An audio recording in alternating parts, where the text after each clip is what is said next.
Hello, and thank you for joining us here at Cisco Kits, which is now Certification Kits. My name is Corinne Archibald, and today we'll be discussing configuring IP addresses on switches and routers. Let's begin.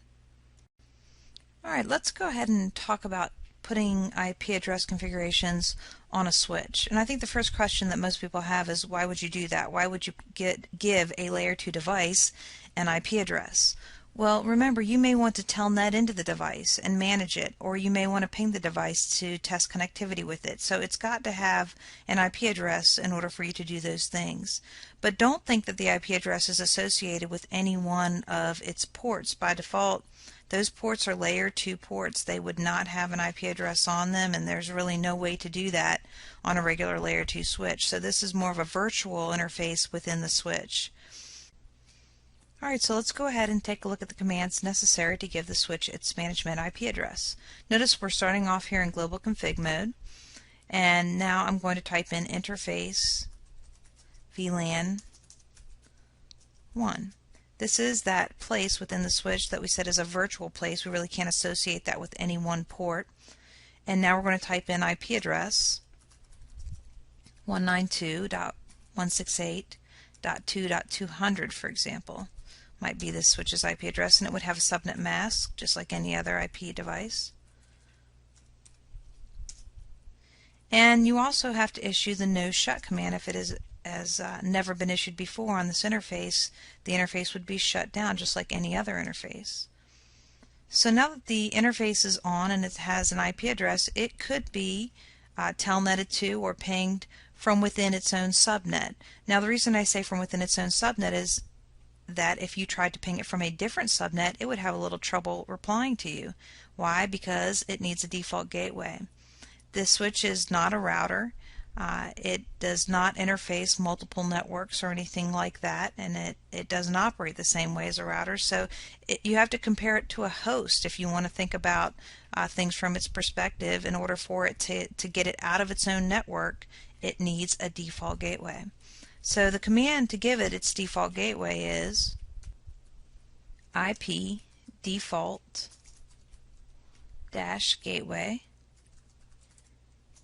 and the IP address of the default gateway, which is its router. So 192.168, let's just say it's 2.1. That's all you have to type in, and you hit enter. And now it would be able to reply to pings on another subnet or be telnetted to from a different subnet and be able to successfully return the traffic. Alright, very good.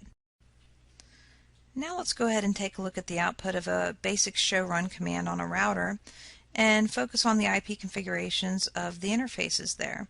As you can see, there's only one interface here, Ethernet 0, that actually has an IP address, and it's also been issued the no shut command. We can see that because it doesn't have the word shutdown under the interface. So we're going to go in and do similar configurations on Ethernet 1, and we'll give it an IP address of 192.168.2.1. So the first thing we want to do is to get into global configuration mode. And we type in config T. Once we're there, we can go into the exact interface that we want to configure, which is Ethernet 1.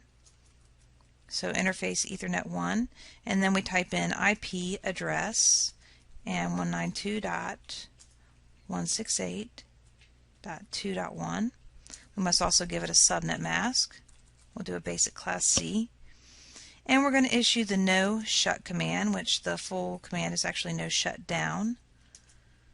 And you can see that it changed its state to up.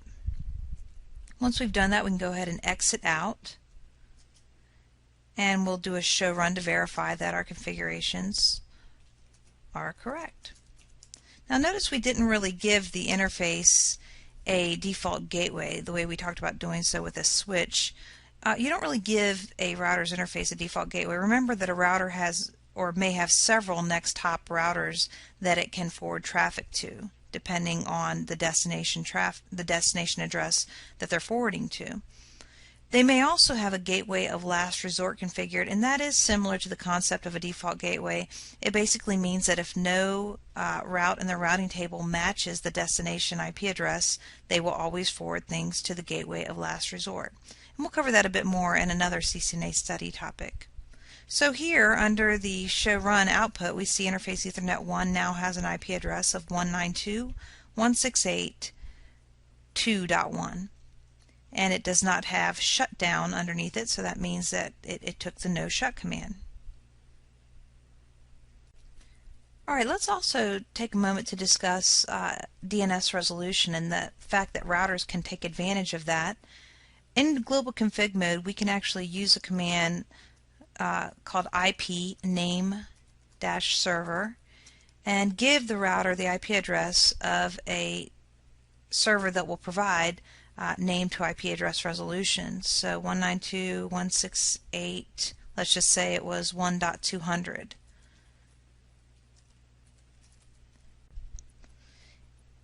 In the example that we just gave where we configured the router with a name server, you may find yourself having to type in the command that you see here prior to that, which is IP domain lookup. This turns on the ability of the router to resolve names using a name server. It is on by default, and so the only reason you would have to type that in is if it had been turned off at some point using the no IP domain lookup command.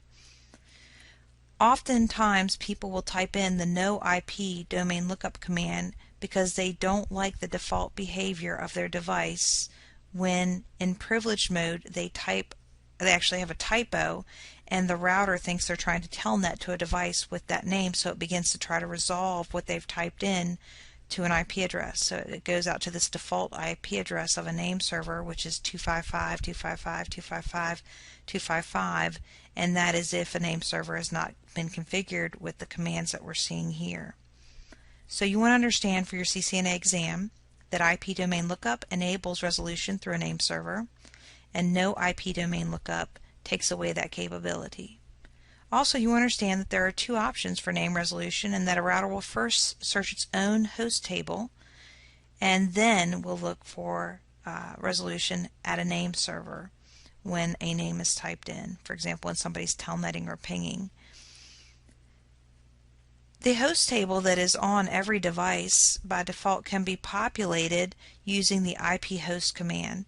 The IP host command allows you to type in a word that would be the name of a device and then the IP address of that device. To see the host table, you can always type in show hosts. We hope that you found this video to be of use and that it helps you prepare for your CCNA certification exam. We are sure that you will find over time that the best way to cement the CCNA topics is to have real-world hands-on experience. For more information on how you can obtain affordable Cisco equipment to study for your exam, or for more of these valuable CCNA study topics, please visit us at www.ciscokits.com.